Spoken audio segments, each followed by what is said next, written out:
ঢাকা বিশ্ববিদ্যালয়ে ভর্তিতে পোষ্য এবং খেলোয়াড় কোটার বিধান কেন বাতিল হবে না তা জানতে চেয়ে রুল জারি করেছেন হাইকোর্ট। মঙ্গলবার বিচারপতি ফাহমিদা কাদের এবং বিচারপতি মুবিনা আসাফের হাইকোর্ট বেঞ্চ এই রুল জারি করেন। 2 সপ্তাহের মধ্যে সংশ্লিষ্টদের রুলের জবাব দিতে বলা হয়েছে। রিটকারীদের আইনজীবী ব্যারিস্টার হুমায়ুন কবির পল্লব বলেন, ঢাকা বিশ্ববিদ্যালয়ের শিক্ষক, কর্মকর্তা এবং কর্মচারীদের ছেলেমেয়েরা কোনোভাবেই পশ্চাৎপদ জনগোষ্ঠীর মধ্যে পড়ে না।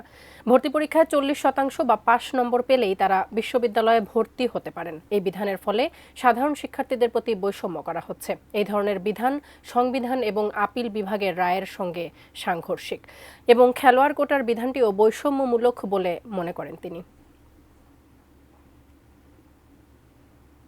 ঢাকা বিশ্ববিদ্যালয়ের শিক্ষক, কর্মকর্তা, কর্মচারী তাদের সন্তানরা কোটা সিস্টেমের কারণে যদি 40% নম্বর তারা পেয়ে থাকে, তাদের ছেলেমেয়েরা অর্থাৎ পাশ করে, তাহলেই তারা ঢাকা বিশ্ববিদ্যালয়ে যে কোনো সাবজেক্টে ভর্তি হতে পারে।